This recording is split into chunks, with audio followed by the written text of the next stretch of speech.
इस वीडियो में हम कुछ ऐसे साइड इफ़ेक्ट्स के बारे में बात करेंगे जिसकी डिस्कशन कम होती है।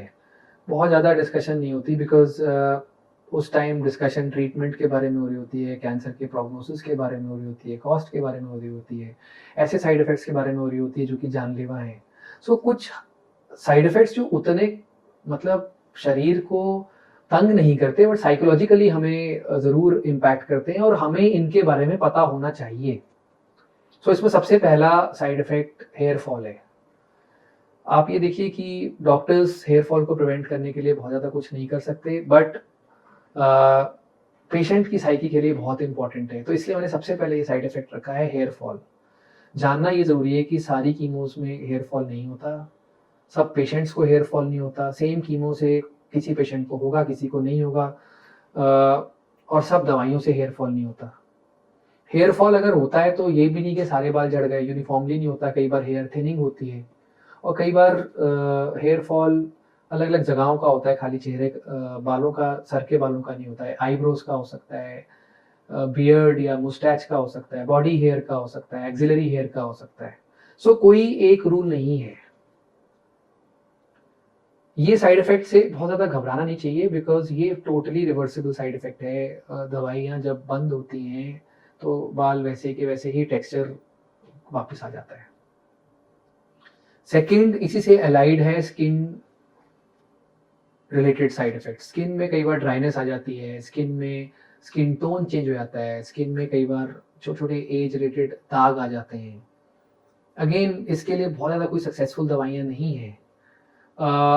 इसके लिए बहुत ज़्यादा आपको डिस्टर्ब नहीं होना चाहिए, फ़ोकस हमारा ट्रीटमेंट पे होना चाहिए। ये चेंजेस आ सकते हैं और मैं ये भी एडवाइस करूँगा बहुत ज़्यादा इनको छुपाने के लिए बहुत ज़्यादा मेकअप या बहुत ज़्यादा कोई ऐसे केमिकल्स का यूज़ ना करें बिकॉज़ हर चीज़ का अपना एक साइड इफ़ेक्ट है।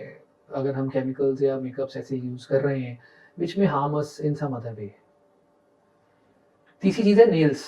हमारे नाखून ब्रिटल हो जाते हैं, नाखून में चेंजेस आ जाते हैं, नाखून के अंदर सेकेंडरी इन्फेक्शन हो सकता है। मैं ये नहीं कह रहा होगा और ये सारे साइड इफ़ेक्ट्स मैं ये नहीं कह रहा होंगे। मैं वो साइड इफ़ेक्ट्स की बात कर रहा हूँ जो हो सकते हैं, जो जानलेवा नहीं है, जो कि बहुत ज़्यादा टॉर्चरस नहीं है बट साइकोलॉजिकली इम्पैक्ट कर सकते हैं और आपको पता होना चाहिए। तो नेल्स की टेक्सचर या नेल्स के कलर में चेंजेस आ सकते हैं, ब्लूइश नेल्स हो सकते हैं। Again they are reversible, not much to do about that. चौथी चीज़ है न्यूरोपैथी। न्यूरोपैथी मतलब हाथों पैरों में टिंगलिंग सेंसेशन। ये दवाइयों से हो सकती है, स्पेशली जिनको डायबिटीज़ है। अगर ऐसा हो रहा है तो आपको आपके डॉक्टर्स को बताना है। इसको कम करने के तरीके हैं। इसको कम करने के लिए दवाइयाँ आती हैं, इसको कम करने के लिए दवाइयाँ चेंज की जा सकती हैं, इसको टेस्ट करने के, डिटेक्ट करने की चीज़ें हैं। तो neuropathy something which is you must discuss. हाथों पैरों के अंदर एक अजीब-सी सेंसेशन, इसको न्यूरोपैथी बोलते हैं। The next thing is bowel habits. ये चेंज होती हैं 80% केसेस में। कई लोगों को कॉन्स्टिपेशन हो जाता है, कई लोगों को लूज मोशन लग जाते हैं। अब ये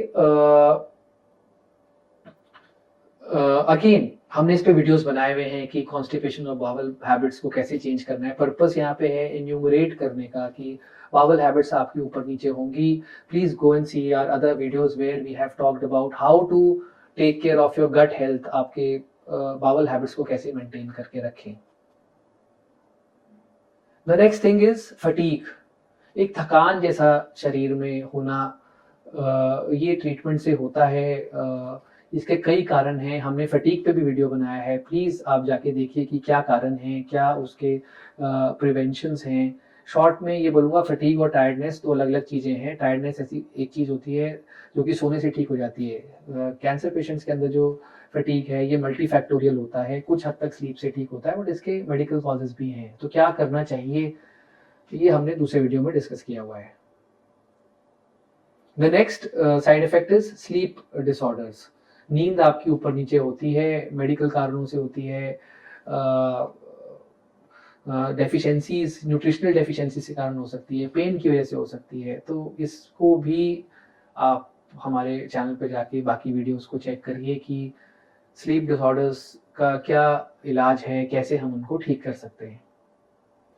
फिर नेक्स्ट चीज़ जो हो सकती है, ज़रूरी नहीं होगी, वो है जी मचलाना। एक होती है उल्टियाँ, उसको बोलते हैं वॉमिटिंग। जी मचलाने का मतलब नौज़िया। नौज़िया जैसी फीलिंग आ सकती है। नौज़िया के लिए क्या करना चाहिए, क्या प्रिवेंशंस हैं, इसको प्लीज़ आप देखिए. We have enumerated various ways and means in our other videos how to reduce the feeling of nausea. Then हमारे मूड डिसऑर्डर्स हो सकते हैं, तो ये ज़्यादा इंपॉर्टेंट है जानना फैमिली मेम्बर्स के लिए कि भाई जिस पेशेंट को ये तकलीफ़ है उसका मूड स्विंग्स हो सकते हैं. ये कोई साइकोलॉजिकल मूड स्विंग्स नहीं है, ये दवाइयों की वजह से हो सकते हैं, ये ट्रीटमेंट की वजह से हो सकते हैं, ये बीमारी की वजह से हो सकते हैं. तो you have to take care of the cancer patient in the most loving manner. In fact हमने एक पूरा वीडियो बनाया है केयर गिवर्स के लिए, how to take care of a cancer patient. I would request कि प्लीज़ वो वीडियो देखिए for all the care givers who are taking care of a cancer patient in their house. Lastly, आपकी immunity कम हो सकती है, तो आपको ख्याल रखना है कि कोई भी ऐसा काम ना करें जिससे आपको इन्फेक्शन हो सकता है. इन्फेक्शन लोगों से होता है, इन्फेक्शन खाने से होता है, इन्फेक्शन एनिमल्स से होता है. We have made so many videos on how to take care of yourself during chemotherapies. तो ये कुछ अनकॉमन साइड इफेक्ट्स हैं जिनका डिस्कशन कम होता है, जो बैक बर्नर पे चले जाते हैं, बट बहुत इंपॉर्टेंट है. जो भी हमने वीडियोस के सब्सिक्वेंट वीडियोस बोले हैं, अगर आप वो देखेंगे तो you will have a comprehensive view how to take care of yourself and a family member during chemotherapy. Thank you.